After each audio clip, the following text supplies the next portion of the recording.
All right, guys, so in the interest of time, rather than actually working through this review number one that we're doing on April 9th, rather than working through it, I've just pulled up the key and I want to walk you through what I've done. I think I'll be able to get it reviewed a little bit more quickly. And as always, it would be so much better for you if you would have actually done these.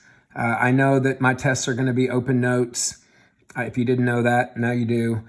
So you can always refer back to different things. But if you work this on your own, you'll have a better understanding, which will certainly help you in AB or BC Cal next year, where we go back through this again. So anyway, let's just get started. The first row, if you look at 1A, 1B, 2A, and 2B, they're all asking you for values of this function. So values, unlike limits, don't really care what happens from the left or the right. We want to know where it's equal. And you can see there's no place where it's equal here, but it is, x is equal to -3 here. So I would use that function to plug in the -3 and -15 plus 8 is -7. Just going across for number 1B, where is 1? Well, you can see here, x is not equal to 1. It's either less than or greater than. Because it's not ever equal to 1, sure, there could still be a limit there, but there's definitely no value. So D and E does not exist. At 5, this is a less than and this is a greater than, but it does have an equal 5 here. There's nothing to actually do. Y is 17 at that value, which means it would probably look like a point unless these two parts of the graph connect in there at the same location. But that's 17. And then finally at -4, we don't see a break at -4, but there is an x value that is -4 because that's less than -4. But you can see that if I go and plug a -4 in here, I get -8 over 0, which is undefined. So that does not exist as well. And then checking out the limit, in order for me to evaluate these limits, which are the questions for C, I got to check the limit from the left and from the right, which are the A and B questions. So let's just go down through each of these. -3 from the left. When I look up here, from the left would mean the less than the -3. If I plug in that, I get a -7 over 1, which is -7. From the right of -3, I would be using this equation, which gives me -15 plus 8, which is also -7. And since my limits from the left and the right are the same, then I do have a limit at -3. And because the value exists at -3 and the limit exists at -3 and they're equal, it would be continuous at -3. So when it comes down here to -7 and it asks, to +7, when it asks where on the piecewise function above is the function continuous, I do not want to break it at -3. And now if you're wondering why I broke it here at -4, why didn't I go all the way through to 1? Well, look, at -4, if you look back at the very beginning, it's undefined there. So even though the graph wasn't breaking at -3 or 1 or 5 potentially, because it's undefined at -4, of course I would not, there's nothing there, right? There's a vertical asymptote. So there's a break in the graph, certainly not continuous at -4. All right, and then coming back to number 4, let's check the limit from the left and the right of 1. So going back up here from the left of 1, I'm using this equation, and I get 13. From the right of 1, when I plug that in, I get the absolute value of -13, which is also 13. So because it's the same, the limit does exist, but it's not continuous there because remember the rule. For it to be continuous, the limit must exist, which it did, and the value must exist, which it did not. And they would have to be equal, which they aren't. So definitely not continuous there. So if you look down there at number 7 again, I'm definitely going to break it at 1. It's not continuous at 1. And then I'm going to look back up there for number 5. We're going to check the limit from the left of 5, which would be plug in a 5 there, absolute value of -17. And then I would need to check from the right of 5, which would be the bottom equation, which gives me 25 minus 8, which is also 17. So because the limit from the left and the right were the same, the limit at 5 does exist. And because the value at 5 was also 17, the limit exists, the value exists, and they're equal, it must be continuous. So I definitely don't want to break it at 5. And you can see here on number 7, I'm going from 1 all the way past 5, and I'm keeping on going all the way to infinity because there are no other places where this is defined and no other places where it breaks. All right? So anyway, normally you'll get asked this question on number 7, and they won't bother asking you this column right here. So it's one of those sneaky things here I brought it to your attention that at -4, it was not continuous. And you can see that here, right? Even though, because you can see that the value did not exist there, we know that it can't be continuous there.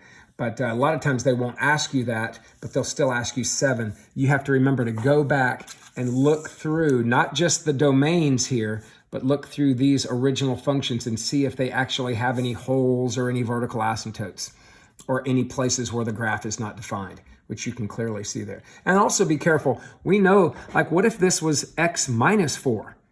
That would mean it's not continuous at +4. But +4 doesn't even matter here, does it? This graph only exists to the left of -3. So just because it's not defined here doesn't mean we want to eliminate it. Again, it has to be like this one. I had to eliminate -4 because not only was it undefined at -4, but that was the interval that I was dealing with. All right. All right, moving down to 8 through 15. So these limits, all of these are asking limits to infinity or negative infinity. And because they're going to limit to negative infinity or infinity, I can't actually plug in those values.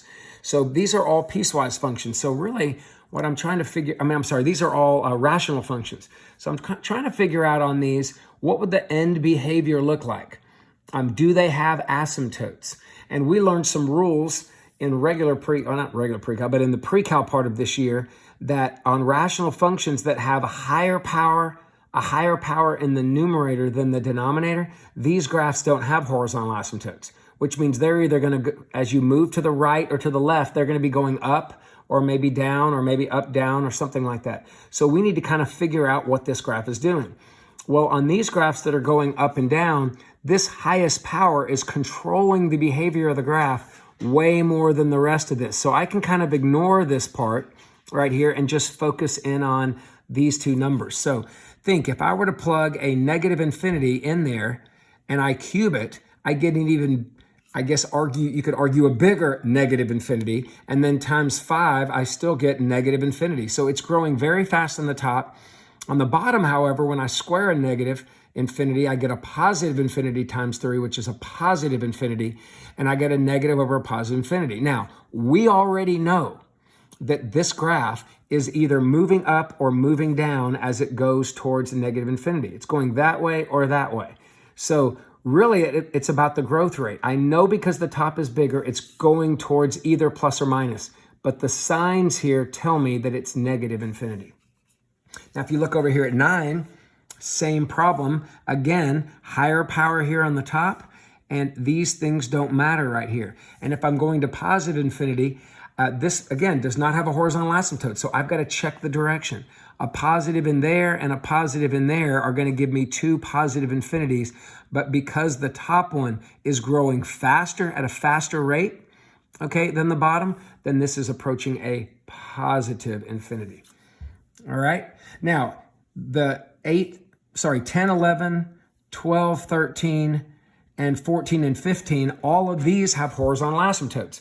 And remember, horizontal asymptotes occur on a graph. And the reason why that matters, again, I'm going to negative and positive infinity. And that's what asymptotes do. They guide the graph as you move out to the right and the left. So because the powers are the same on the top and the bottom, we learned that we can use the coefficients, okay? 7/4. All right, now there's another way I taught you how to do this. I taught you that you could have gone and divided, and you could do this on 8 and 9. You could have divided by the highest power of the denominator in each fraction, canceled everything out, and then plugged the infinity and thought about how it was behaving. You could have done that, and maybe I'll do that on one of these. But it's so much easier to evaluate this limit by going, wait a minute, same power, use the coefficient 7/4. And that's going to be true here. Same power, use the coefficient 7/4. It doesn't matter which direction I'm going for those. All right, and here, whenever the power is bigger on the bottom than the top, then that basically means the bottom of the fraction's growing more rapidly. So if you think about a number where, say the top is growing like 1, 2, 3, 4, it's getting bigger, but not bigger so fast, and the bottom's growing like 10, 20, 30, 40. What happens when you move way, way out and you have a number like 100 over 1,000,000 or 1,000 over 1,000,000,000? Well, those fractions become so small, they start approaching 0. So I just memorized bigger power on the bottom, It's approaching 0. So the limit is going to be 0 for both of those, and it doesn't matter about the direction. And then always be careful about problems like 14 and 15.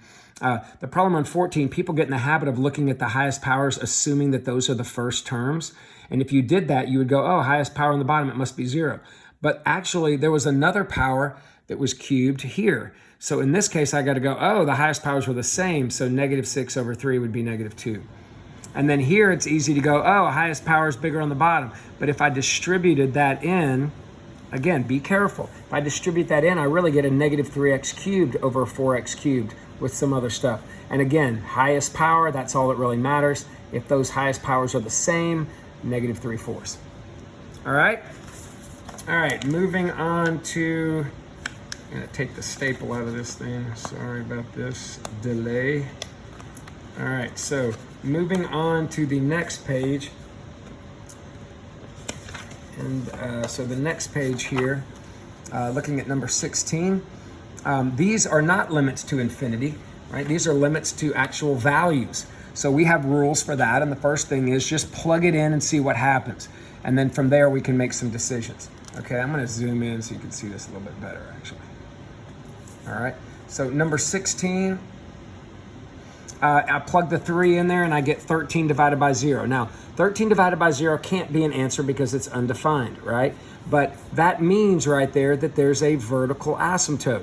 And like we described earlier, vertical asymptotes, there's all kinds of behaviors that could ensue there, right? I mean, you could have it going up on both sides. You could have it going down on both sides. You could have it going up on the left and down on the right, or down on the left and up on the right as you approach that asymptote. Well, one of the things we noticed was the graph always is going to have a, like for instance, if this is your asymptote, it's always going to go in opposite directions, always. So either up on the left and down on the right, or down on the left and up on the right. It's always going to go in opposite directions if the denominator does not have an even power. Think like the volcano graph that was like squared. That sends it in the same direction. Well, this is an odd number, an odd power. So this is going to go in different directions. And if it goes in different directions, the function, then the limit's never going to exist there. Now, it might if I was checking just from the left or just from the right like I did on 19. And in that case, I got to think about, you know, what's it doing as it gets really close. But on this one, I'm just going to go D&E and move on. Same thing with 17. Plug a 3 in there, I get 13/0. Again, D&E because the bottom is not being squared or absolute valued or anything. But look at 18. On 18, again, I got 13/0, but because the bottom is squared, that means that this is going to be moving in the same direction like a volcano graph. And since the signs are positive right there, and if you think about it, no matter what I plug in there close to 3, like 3.1 or 2.9, squaring it's going to make it positive, and two positives are going to send this in a positive direction. Now, if the top had been a -13, I would have said negative infinity. All right, look at 19. 19, when I plugged 4 in, and for those of you who are thinking, why don't you plug 3.9 in? Well, again, I'm always going to plug the number in to see what's happening, and then if I need to plug in 3.9, I will later. So when I plug a 4 in, I get -10/0. Now, -10/0, again, tells me VA. I can't use -10/0 or D&E as an answer here, though.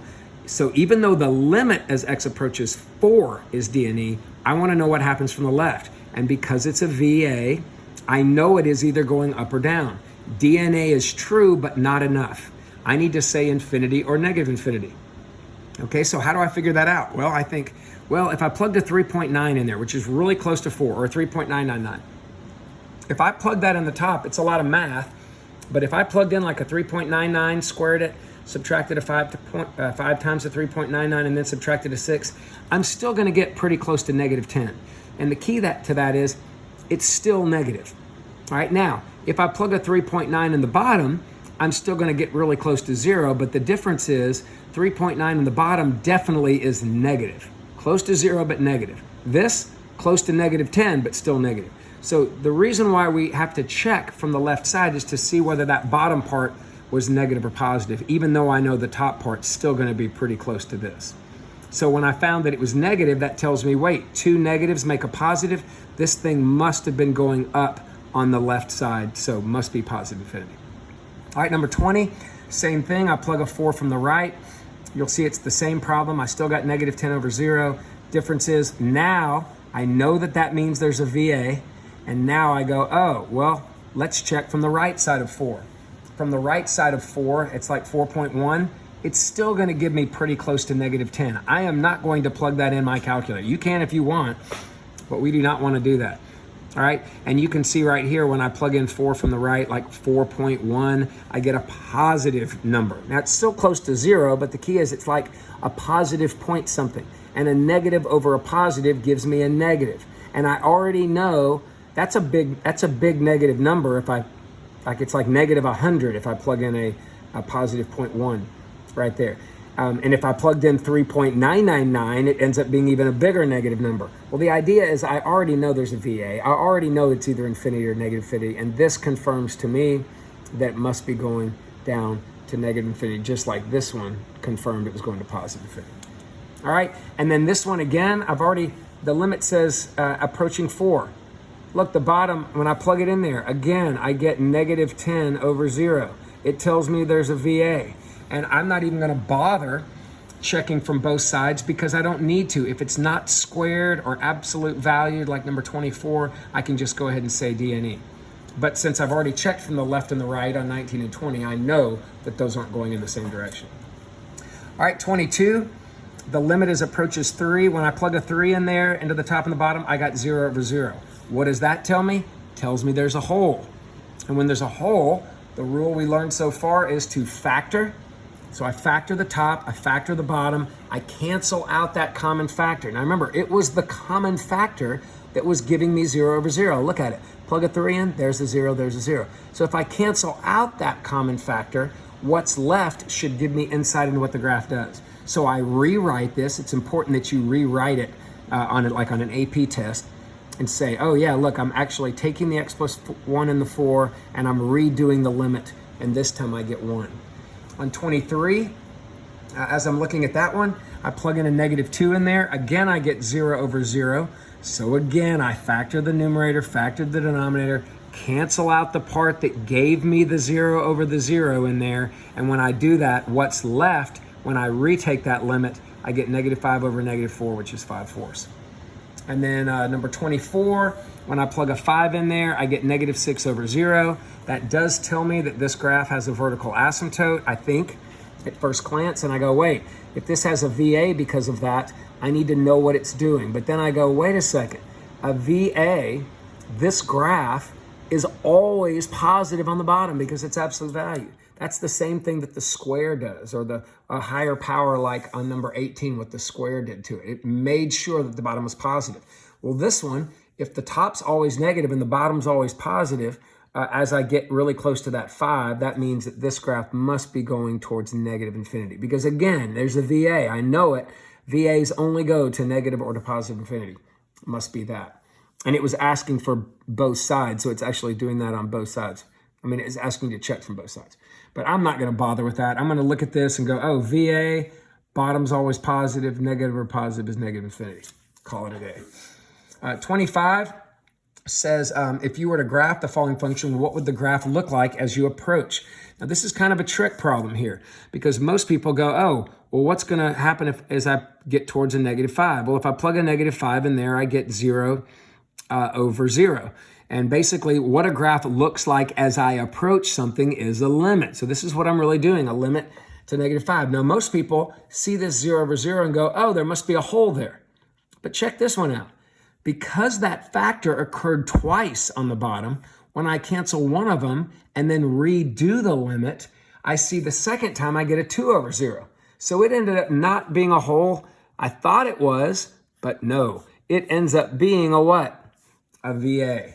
So this one actually ends up having a vertical asymptote there because the factor that was the hole was also the factor that gave me a undefined as a vertical asymptote. So it's almost like if you're playing spades, if you've ever played spades, you have a trump card, and the trump card, like you could have a really great, oh, I got ace of hearts, but somebody could throw a 2 of spades on you and beat you in the hand. Well, in a way, a vertical asymptote kind of trumps a hole. So even though it looked like this graph had a hole, it does. When you graph it, you don't even see a hole there. You only see that vertical asymptote existing there.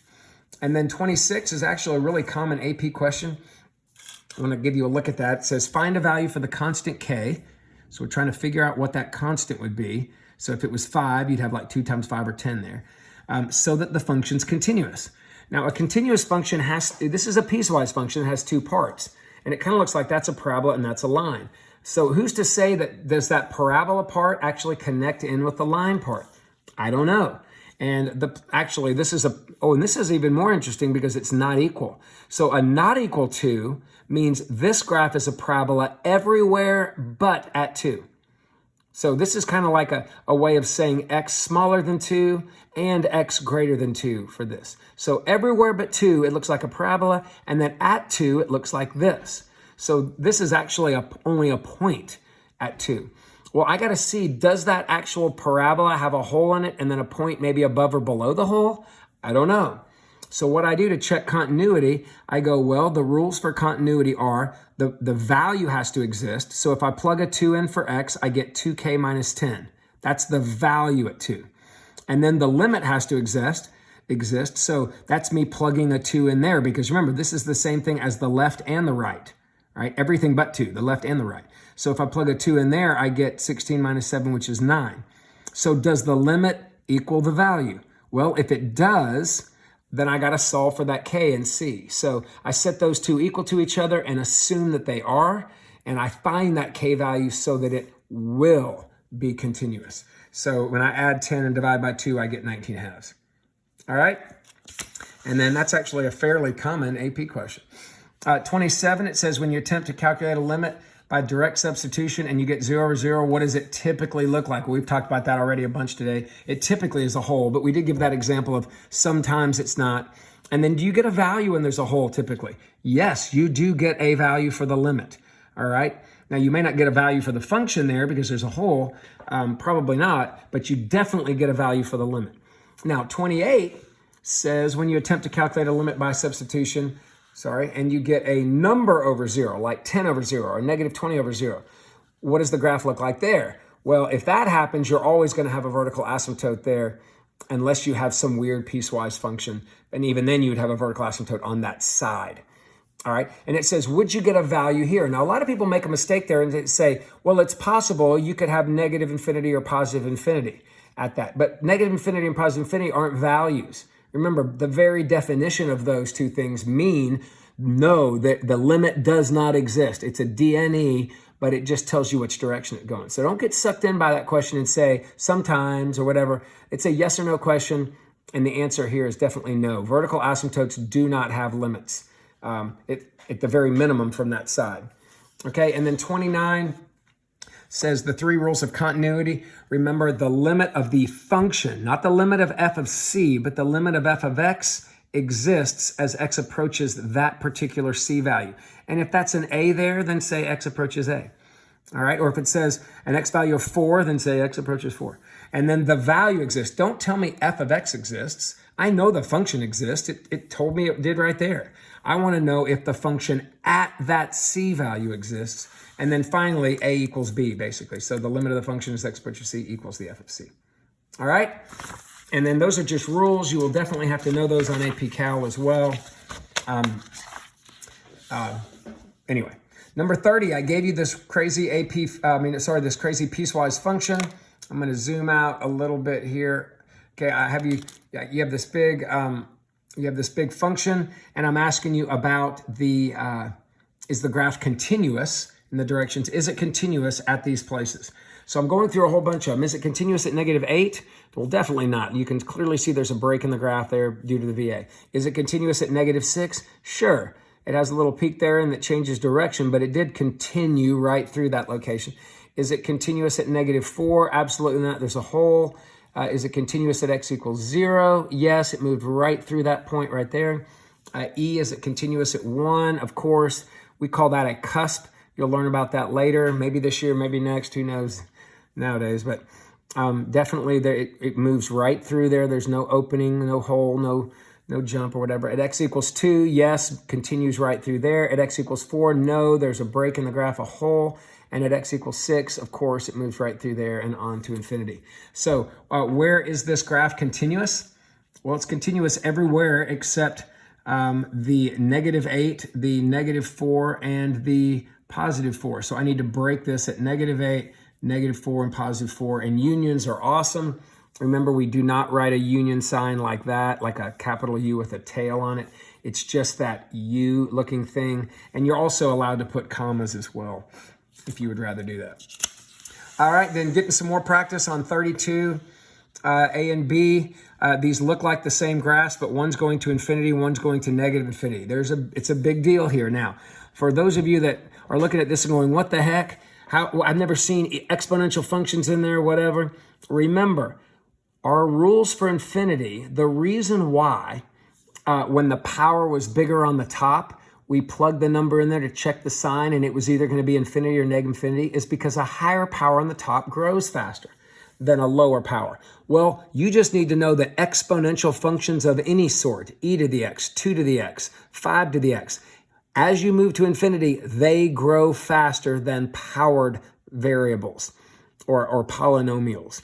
Okay, so even if that was e to the x and x to the 2000, e to the x eventually is going to be moving faster than this one or growing faster than this. So if that is growing faster in the numerator, think about it. If I plug an infinity in there, I'm getting infinity over infinity, aren't I?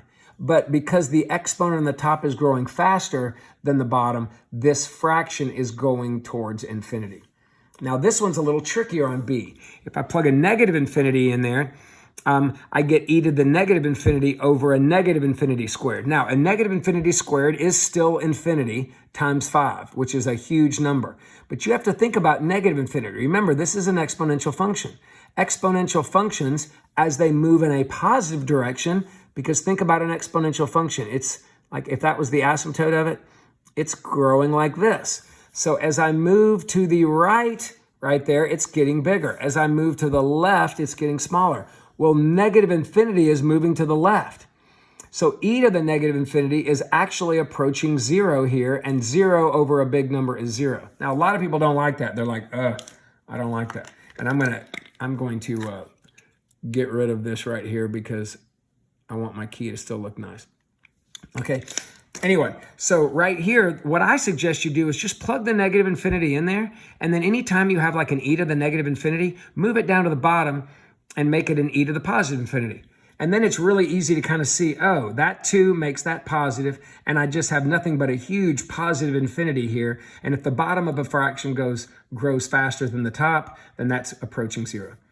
All right, right here, if I plug an infinity in, even though that's to the 45th power, I'm looking at this. They're both going to infinity on the top and the bottom. They're both positive on the top and the bottom, but the bottom is exponential. It's growing faster. And if you grow faster on the bottom than the top, you must be going towards 0.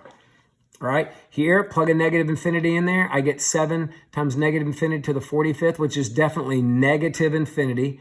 And then negative infinity on the bottom, if I wrote e to the negative infinity, the bottom part is going to actually be growing at a slower rate. So what I do to just make that make sense to me is I take that e to the negative infinity, move it up, and make it an e to the positive infinity. And now that I'm doing that, I go, oh, this is just one big negative, because the 45 doesn't make it positive, negative infinity over 1, which is negative infinity. All right, 34 is probably first time, maybe second. You've seen something like this. The temptation right here is to just cancel these out and you get 1. And right here, you would have gotten lucky, but over here, you'll notice you did not. So I want you to remember what you know about absolute value. Absolute value, we learned that sometimes the stuff on the inside is positive, sometimes it's negative. Well, if you think about an absolute value graph, and I'm going to do this over on a separate sheet of paper. If you think about the absolute value graph of x plus 3, just the top part, okay, that's a shift to the left and then a v function, okay? Well, that v function means the right part is the x plus 3, and then the left part is the negative x minus 3.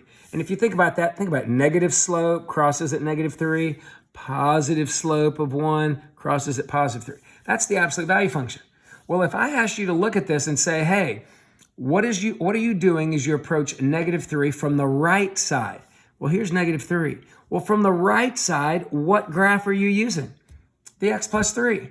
So when I look at a problem like this, I go, oh, these would have canceled, but I'm going to change that right there. I'm going to rewrite it Did I do that? No. I'm going to rewrite this, since I'm coming in from the right side, as just a regular x plus 3, because that's what happens to the right part of an absolute value graph. And when I put that over that, what happens? I get canceled and I'm left with 1. But on this one, I'm coming in from the left side. And the left side is going to use a negative x minus 3. Or, for our use, it's even better, a negative x plus 3.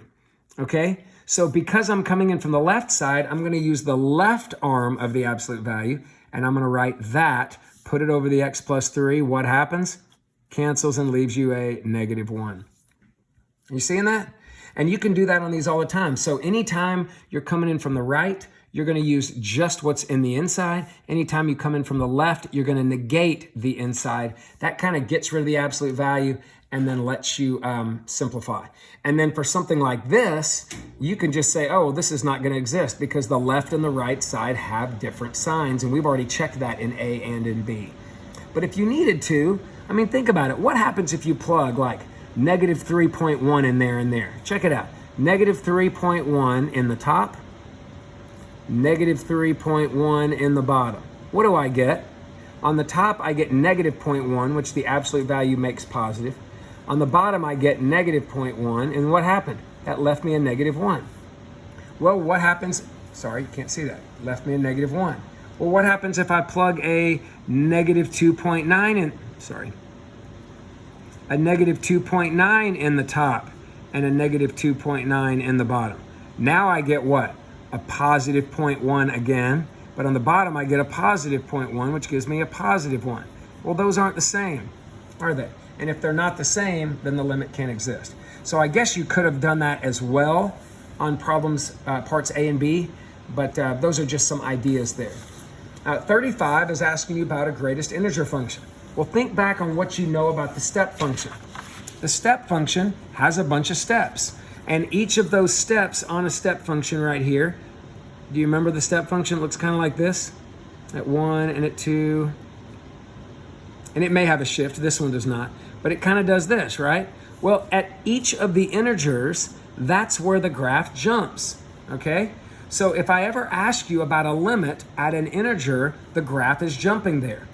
Okay, if I ever ask you a limit at like at 6.2 or 2.5, in the middle, that's in the middle of a step.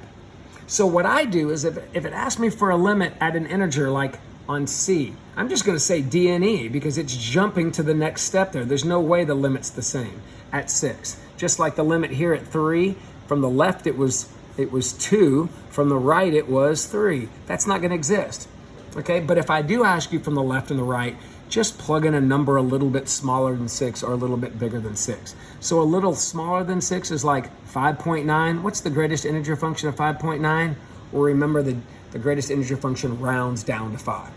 And if I ask you from the right side of 6, that's like 6.1. Well, what's the greatest integer function do? It rounds down to 6.1. All right, and then moving on to 36. You can see, oh, what happens if I ask you to plug in a 2.4 from the left or the right or just a 2.4? Well, again, that's in the middle of your step. And if it's in the middle of the step, if it's not an integer, then you can just plug it in and get your value. You don't have to check left and right because it's not jumping there. It only jumps at the integers. So something that's not an integer, I'm just going to plug 2.4 in there, round it down, plug it in there, round it down, plug it in there, round it down. But if you want to plug in 2.39 and round it down, or 2.41 and round it down, I guess you can. All right, and then right here it asks about a log, and you're like, well, what the heck? How do I do those? If I plug a 5 in there, I get log of 0, which is undefined. Well, that's right, it is undefined, and if it's undefined, we got to say DNE if it's a function, but this is a limit. And a limit wants to know what happens as you're getting closer. Well, think about a log graph. 5 from the left, well, there's a vertical asymptote at 5, isn't there? Like if you're sketching this log graph, you go up to the right 5, and then you sketch your log graph. Well, to the left of 5, right there, there's not even a function there. Of course it doesn't exist. There's nothing there, which makes sense because if I plug something like 4.9 in there, what happens? I'm logging a negative number. Can't happen. But a 5.1 in there would make sense. So if I plug a 5.1 or a 5.01 or a 5.001, I still am going to get a value here. So I'm going to get some kind of idea here. So think back at my graph. To the right of 5, right there, the graph is diving downward, negative infinity, right? And then right here, it asks, what's the limit at 5? Well, if the limit from the left and the right aren't the same, I got to say DNE again. So don't forget that sometimes if you can just graph a picture of it, right? I don't know what these graphs look like, so I have to think, right? I might not know what these graphs look like, and I might have to think. But if I can graph a picture of them like I did on 35 and 36 and 37, I can always look at the picture and find out what the limit's doing. All right, and then finally, a 38. I'm throwing you a couple little curveballs here. We've seen these a little bit before, but remember, if I cube root a cube, we do not have a rule that lets us cube root each part. But the idea is the cube root of some giant cubic would be something to the x. It'd be the cube root of the 27, the cube root of the x cubed, but it'd be something. I don't know what the rest of it's going to look like, but I know I'm going to lead with that. And then the bottom, of course, doesn't change. Well, I'm taking a limit to negative infinity. Limits to infinity are all about looking at the powers. And if the power is bigger on the bottom, I can now say 0. And if you look at b, when I cube root that, I get a 3x. And when I look at the bottom, I have a 3x over 2x cubed. Well, again, doesn't matter, positive or negative infinity, bigger power on the bottom, definitely going to 0. Now, what if that had been x to the 9th? When you cube root an x to the 9th, you get an x cubed here, right? And in that case, I'd end up with the 3 halves if it was x cubed and x cubed. This other stuff doesn't even matter right here, because when I'm taking limits to infinity, it's about the growth rate. It's about the highest powers and how they're behaving. All right, 39 is similar to that logarithm problem in that I'm looking at this and going, what the heck? But it's an easy thing to draw a picture of. I'm shifting to the right 5 and up 2, and then I have a little square root function. You don't even have to sketch it accurately. What happens as I approach 5, which again, I shifted to the right 5, from the left? Well, there's no graph there, DNE. What about from the right? Well, as I come in from the right, it looks like I'm approaching that point, which is a height of 2. And then does the limit even exist if I'm approaching getting 2 different things from 2 different sides? Of course not. And then 40a and 40b right here, the limit to negative infinity. Again, it's hard for me to think about negative infinity, so I'm going to go ahead and simplify this first. A cube root of a cube would give me 3x something. If that was a 5th root of like 243x to the 5th, I could maybe do that as well. Most of the time, these are easy to cube root when you do them, or whatever root. And then the bottom remains 2x something. And look, powers are the same, 3 halves. Same thing occurs over here on B. Powers are the same, 3 halves. And then 41, 40, A, B, and C. Again, you look at that and you're like, what the heck? How do I do these? I'm not familiar with what to do here. Well, these are graphs. This is a semicircle function. I can graph that. And if I graph it, it should be easy to go, oh, 5 from the left. Well, from the left side of 5, there's no function there. If there's no function, I'm sorry, 5. That's negative 5 from the left. 5 from the left, I'm approaching a height of 0. I'm approaching that point. 5 from the right, there's no function there, DNE. Well, then the limit at 5 can't exist because those don't match. All right, so you're going to have a test tomorrow. Just pull up that test. I believe the way I'm going to do it is there's going to be a Schoology test for your answers, and there's going to be a PDF document. So you're going to pull up the PDF, and then you can just write your answers down, do your work on your own. Please be honorable. I know that it is possible for you guys to get in groups and do things, but I can promise you it will hurt you in the fall when we go back through this, and it will certainly hurt you on the AP test, your lack of understanding. So it is open notes. Use that to your advantage. You will see a lot of very similar kinds of problems, and it will be tomorrow. So pull that up and then just go through the multiple choice or the free response or whatever it is, and get all those answers into Schoology, and we'll be good. All right. Good luck, guys.